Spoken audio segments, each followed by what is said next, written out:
Okey, kita tengok pula mas kahwin. So dalam soalan Google Form tadi saya ada tanya hukum mas kahwin ni apa?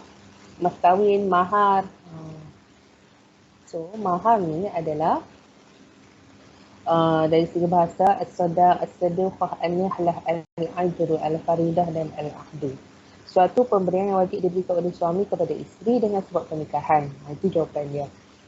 Bila berkahwin, seorang suami wajib, tengok tu hukumnya wajib memberikan mahar ataupun mas kahwin kepada isteri. Kalau tak bagi, hukumnya apa? Hukumnya haram lah. Berdosa terhadap suami itu.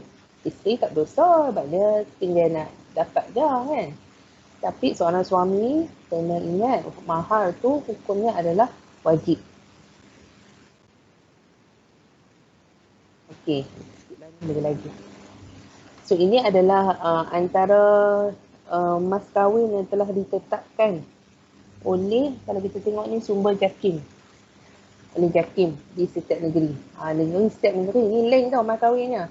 Kalau tengok kat Johor, janda RM20.5, anak dara RM20.5, Melaka RM40, Negeri Sembilan, bukan waris RM12, ahli kerabat RM725, Selangor, anak raja harga lain, orang biasa harga lain. Kuala Lumpur RM40, anak dara RM80. Ada beza tau, janda. Mas kahwin pun ada beza janda dengan anak dara. Janda murah sikit. Anak dara dia mahal sikit. Dia barang baru. Janda ni tak berapa nak baru. Okey. Perak RM101, Pulau Pinang RM24, Kedah tidak ditetapkan, Perlis pun tidak ditetapkan. Tidak ditetapkan ni maksudnya tak kisahlah berapa pun. Pahang RM22.5, Terengganu Kelantan tak ditetapkan, Sabah Sarawak Labuan. Tengoklah ni. So kamu punya awet orang negeri mana? Perhati tengok jumlah mas kahwinnya. Okey, tapi kebanyakan kita tengok RM22.5, RM80. Macam itulah, itu yang normal lah selalunya. Kalau dekat Kedah, Perlis, Terengganu dengan Kelantan, tak ditetapkan. Kamu nak letak RM1,000 ke, RM10,000 ke, RM100,000 ke, terpulang. Okey, terpulang kepada apa? Sebab mas kahwin ni pun dia ada dia punya pembahagian. Sama ada ditetapkan oleh keluarga ataupun ikut kepada adik-beradik dia yang lain. Itu yang next slide nanti. Tapi mas kahwin ni kamu kena ingat, tak semestinya duit je tau. Syarat benda tu jadi mas kahwin suci, bukan daripada sumber yang haram, berfaedah atau pekerjaan yang berfaedah. Contoh, ada suami yang bagi mas kahwin kepada isteri dia adalah dia akan membina sebuah rumah untuk isteri dia. So effort dia membina rumah tu adalah mas kahwin. Boleh juga. Okey. Milik suami. Nak bagi duit untuk mas kahwin tu kena duit diri sendiri tau. Duit kita sebenarnya bekerja, bukan mak pak bagi. Walaupun kita ni dah tak ada sumber pendapatan lagi, kena usaha cari duit tu sendiri. Okey, kalau duit tu daripada pinjam apa semua, hukumnya haram. Okey, sebabnya dia kena ada hak milik sendiri. Mampu diserahkan bila-bila masa. Maksudnya masa akad nikah tu dah boleh bagi dah lah. Contoh kamu kata nak bagi duit RM1,000. Masa nak akad nikah tu dah ada lah duit tu. Selalu untuk kadi kan, sebelum akad nikah dia akan tanya isteri, dia akan tanya bakal isteri dengan wali yang ada, mas kahwin dah bagi ke? Mas kahwin apa? Contoh kita kata sebentuk cincin emas. Okey, mana cincin tu? Untuk kadi akan tanya. So kita pun tunjuk ini cincinnya. Ataupun kata mas kahwin dia RM300. Mana duitnya? Ini duitnya. Selalu Tok Kadi akan tengok, okey ada benda tu, mampu diserahkan. Baru ijab kabul dia akan berlaku. Kalau tak ada, selalunya Tok Kadi dia tak akan bagilah nak kahwin, tak lepas. Okey, diketahui jumlah dan sifatnya. Tak boleh kita nak kata aku mas kahwin, kan kalau ijab dan kabul aku terima nikahnya sebulan-sebulan dengan mas kahwinnya RM300 tunai. Kita kena mention mas kahwin tu apa. Jangan kita kata dengan mas kahwinnya apa sahaja di dalam kotak itu tunai. So benda dalam kotak tu tak tahu apa dia. Tak boleh. Benda nak jadi mas kahwin tu kena tahu.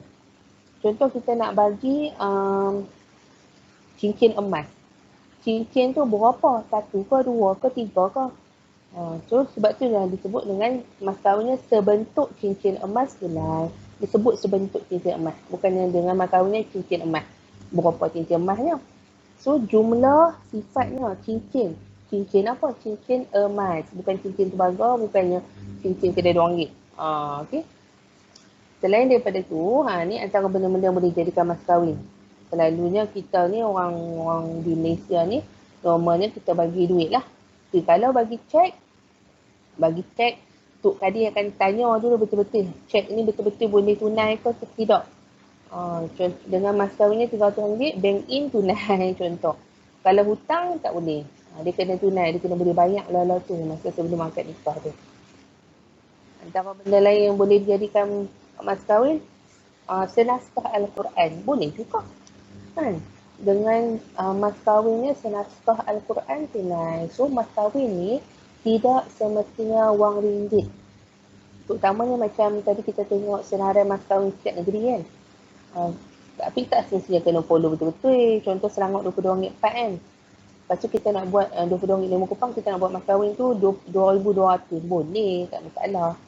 Benda tu bukannya benda mandatory pun. Contoh kita nak bagi mas kahwin senaskah Al-Quran. Boleh senaskah Al-Quran. So mention lah mata ijab dan kabul tu. Dengan mas kahwinnya senaskah Al-Quran. Ada juga mas kahwinnya dalam bentuk yang begini. Mari kita tengok. A'udzu billahi minasyaitonir rajim. Kamu dengar kan? Dengar. Okey. Bismillahirrahmanirrahim. Alhaakumut takatsur hatta zurtumul maqabir. كلا سوف تعلمون ثم كلا سوف تعلمون كلا لو تعلمون علم اليقين لترون الجحيم ثم لترونها عين اليقين ثم لتسألن يومئذ عن النعيم. Okey, ada juga kalau perkahwinan ni suami tu nak bagi hafazan satu Al-Quran. Ada pernah jadi dekat Indonesia kot saya dengar tu kan. Bila seorang suami tu dia bagi hafazan 30 juzuk Al-Quran kepada isteri dia. So selalunya masa akad nikah tu tak ada lah dia terus baca sampai 30 juzuk. Selalunya juzuk yang terakhir je lah dia baca. Sebelum tu dia dah ulang baca macam kamu tasmiah kat saya tu. Dia ulang baca dekat akad wali dengan bakal isteri dia lah. Bacaan tasmiah ataupun hafazan tu. Boleh juga. Sebab apa? Benda tu milik suami dia.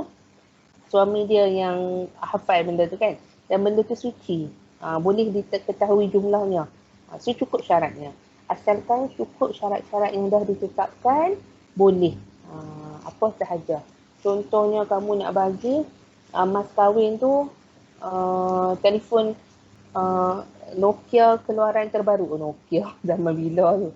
Telefon iPhone keluaran terbaru. Tak boleh. Sebab apa tak boleh? Keluaran terbaru. Apa dia? Yang jenis apa? So kena mention jenis apa. iPhone apa bla nama lah yang paling latest ni saya dah pasti. Okey. Jenis-jenis mahar mengikut Islam, mahar musamma, yang kedua mahar misil. Mahar musamma ni mahar ditentukan kadarnya mengikut persetujuan kedua-dua belah pihak. So masa berbincang sebelum perkahwinan, ni perempuan kena tahu ni, yang lemu ni. Masa sebelum keluarga pihak lelaki mai kan untuk bincang belanja kahwin, kamu kena habaq dah. Sebabnya mahar ni, mas kahwin ni adalah milik seorang isteri. Milik isteri. So kamu orang perempuan ni kena tentukan sendiri. bincanglah dengan bakal suami kan, berapa dia mampu bagi. Contoh kamu rasa, aku nak 10,000 lah, contoh. So, mahar tu kena habaq dekat mak pak kamu. Nanti mas kahwin, cik nak 10,000 tau. Kalau kamu tak habaq, okay, mak pak kamu nanti tentukanlah ikut persetujuan kedua-dua belah pihak. Okay. Dan kamu kena ingat, mahar atau mas kahwin ni bukan belanja kahwin. Orang Melayu kita selalulah silap, salah faham. Belanja kahwin, belanja berapa? 20,000, 30,000, 100,000. Belanja kahwin kan? Hantaran. So, mas kahwin bukan hantaran. Mas kahwin tu adalah duit untuk isteri tu sahaja. Orang lain tak boleh kacau.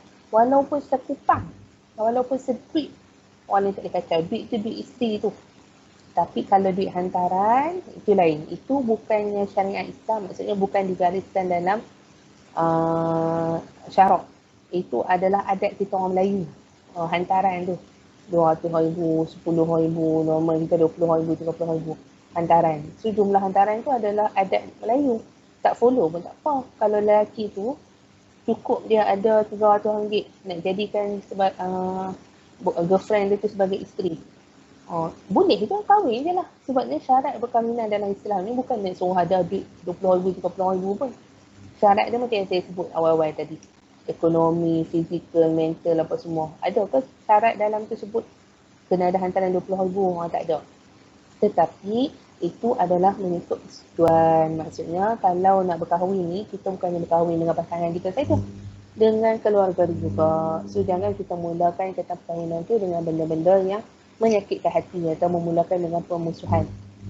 Kena ada mutual understanding. So mahar musamma ni mahar yang tidak ditentukan kadarnya, tetapi dia ditentukan kadarnya mengikut persetujuan kedua-dua belah pihak.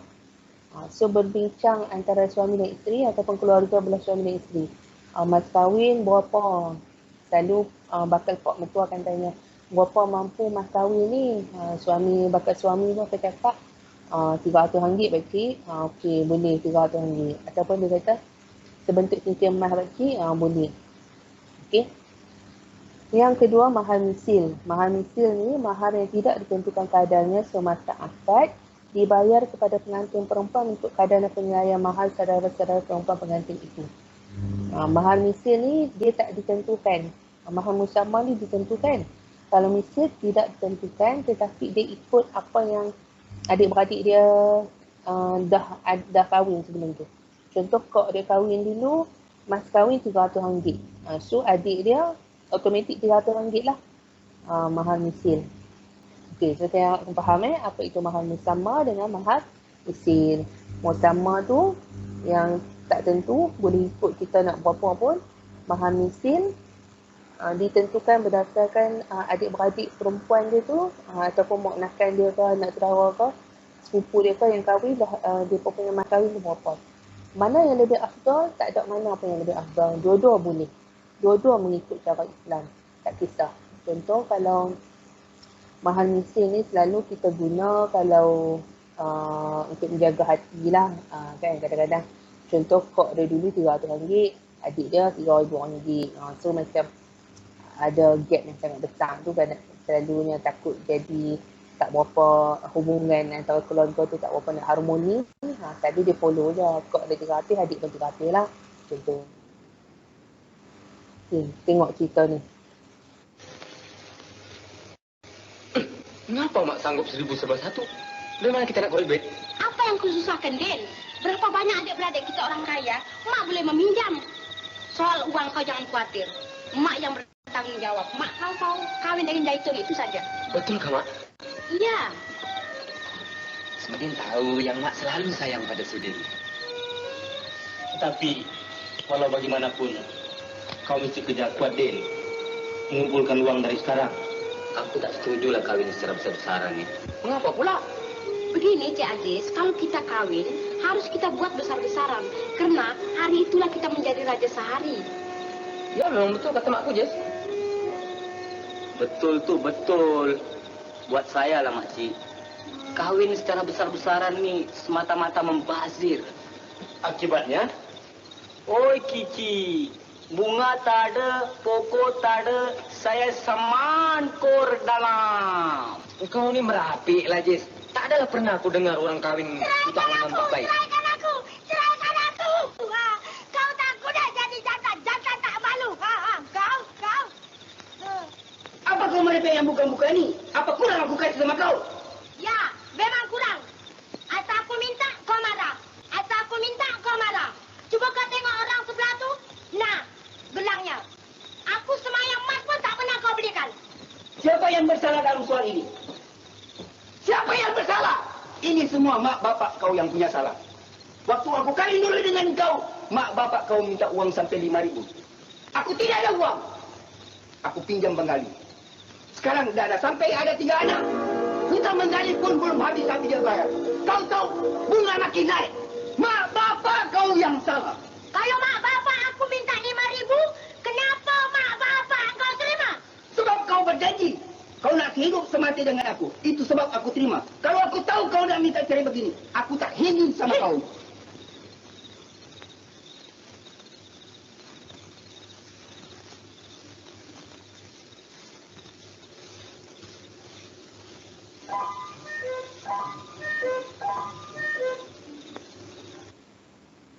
Okey.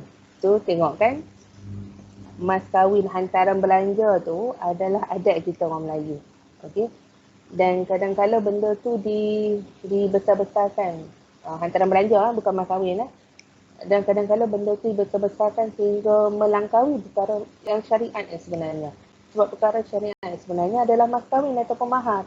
So hantaran belanja tu bergantung kepada kemampuan suami tu lah. Even mas kahwin pun syarat dia ikut kemampuan suami. Kalau suami tu tak mampu RM300, dia mampu RM30, RM30 je lah. Sebabnya yang paling afdal untuk sebuah perkahwinan itu adalah memudahkan. Sebabnya kita ni nak menghalalkan hubungan. Nak menghalalkan hubungan ni, kalau kita menyusahkan, takut-takut berlaku perkara-perkara yang haram, maksiat ataupun zina. Tetapi orang perempuan lah kan, yang pesan lah. Kalau lah contoh kamu nak kahwin kan, lepas tu bapak kamu buat syarat, bakal suami kamu kena sediakan duit hantaran RM20,000, RM30,000. Kita ni jangan tahu bangkang je. Okey, sebabnya kadang-kala orang tua ni ada sebab dia buat macam tu. Mungkin dia nak tengok effort lelaki tu. Oh, ada effort dia nak halalkan anak aku, bekerja sungguh-sungguh, kumpul duit, apa semua. Kan? Jadi tak semestinya perbuatan ataupun perlakuan oleh orang tua kita tu benda yang kita kata, orang nak kahwin tu susah. Buat bagi susah-susah kahwin. Haram tau ni. Kita janganlah sampai jadi anak yang derhaka untuk sebuah perkahwinan. Sebab apa kadang-kadang mak bapak kita buat macam tu bersebab. Mungkin sebabnya nak ada usaha, effort daripada lelaki tu untuk menghalalkan seorang isteri. Sebab banyak kes, ada beberapa kes lah, taklah banyak, few cases, bila suami tu dimudahkan sangat untuk berkahwin, tak apalah, tak payahlah. Dan ada juga kes suami tu siap isteri tu yang sponsor untuk dia bayar duit hantaran, dan last sekali lepas kahwin suami tu tak ada rasa tanggungjawab. Dia rasa mudah sangat dia kahwin, dia tak rasa valuable sebuah perkahwinan tu. Jadi kita jangan terus menghukum kalau ada perlakuan lah. So, contoh bila kamu nak kahwin nanti mak pak kamu letak syarat ke apa, jangan kita terus nak deny. So, kadang-kadang orang tua buat ni bersebab. Faham no semua? Gadis-gadis? Gadis-gadis di mana Bira? Faham Ustazah. Ada gadis-gadisnya, kan tak ada. Okey, so dasar pemilihan jodoh kita akan sambung lagi next class. Okey, banyak lagi ni. So kita sambung lagi next class. Setakat ini sajalah kelas kita pada hari ini. Kalau banyak-banyak sangat, penuh dalam kepala otak kamu. Jadi saya harap kamu clear apa yang kita dah bincangkan pada hari ini. Benda yang paling utama dalam sebuah perkahwinan itu adalah yang paling penting persediaan kita. Nak masuk ke alam perkahwinan tu. Persediaan mental, fizikal, ekonomi apa. Dan yang keduanya kita bincang sikit tentang hukum perkahwinan, and then matlamat perkahwinan. Last kali tadi tentang mahar ataupun mas kahwin. Kita kena tahu mas kahwin tu beza dengan hantaran. Mas kahwin tu beza dengan hantaran. Hantaran tu yang 1,000 sebuah satu, 20,000 sebuah satu. Kamu tahu tak sebuah satu tu apa? Amir Firdaus tahu. Ni kepada lelaki-lelaki ni saya nak abang lah ni.